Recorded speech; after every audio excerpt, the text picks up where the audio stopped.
Alois Hingerl, Dienstmann Nummer 172 am Münchner Hauptbahnhof, erledigte einen Auftrag mit solcher Hast, dass er vom Schlag getroffen zu Boden sank und starb.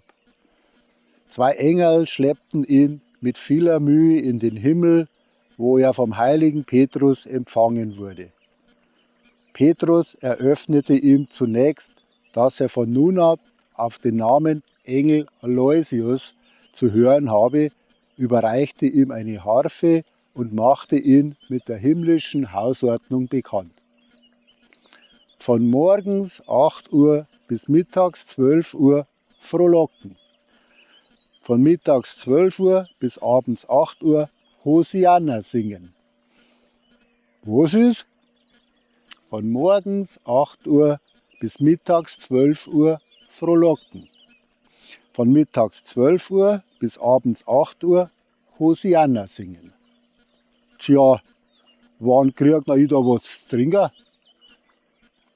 Sie werden ihr Manna schon bekommen, sagte Petrus leicht indigniert und ließ ihn stehen. Auwe, das wird Schifffahrt. Mein Lieber, da meine ich allerweil, bin ich wo nicht drin. Frohlocken, Ärmschau an, frohlocken müsst ich da herum. Ich hab gemeint, ich komm in den Himmel. Und während er noch so vor sich hin brummelte, sah er plötzlich einen roten Radlerengel auf sich zukommen und sofort erwachte in ihm die alte Wut auf die vermeintliche Erdenkonkurrenz. Und er schrie den roten Radlerengel an. Ja, seid ihr's auch da herum, Hundsburm, Miserablige. Mein Lieber, lass dich bloß nicht bei mir blicken, sonst fangst du an. Und für alle Fälle versetzte er ihm ein paar kräftige Hiebe mit dem ärarischen Himmelsinstrument. Daraufhin war ihm bedeutend wohler. Er setzte sich, wie ihm befohlen, auf eine Wolke und begann zu frohlocken.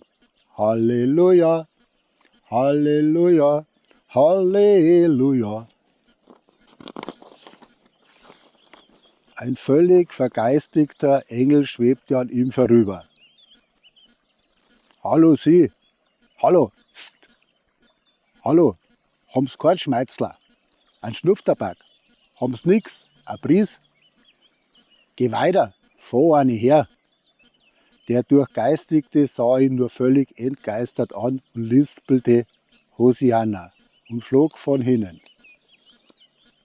Ja, was war jetzt das für ein Depp für ein Damischer? Ja, na hast halt keinen Schmeizler nicht. Wenn man schon anständig fragt, dann wird man doch eine anständige Antwort kriegen können. Scher die Ruhm, scher der Engel, Borniger. Mein Lieber, da wird also ein Zeug sein da herum. Was steh ich aus?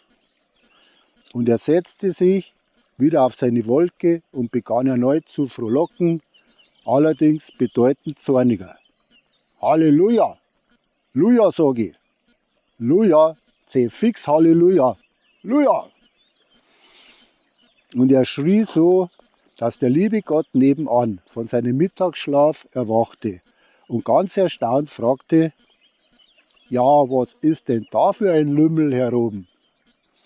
Und er schickte sofort zu Petrus und der kam angerast und sie hörten zusammen den Engel Aloysius frohlocken. Halleluja!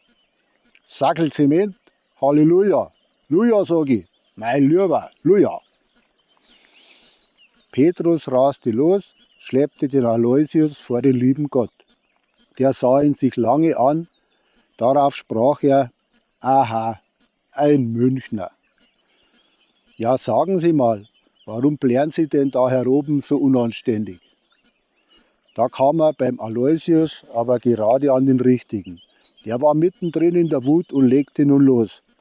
Ja, was glauben denn Sie, weil wir da herum im Himmel sind?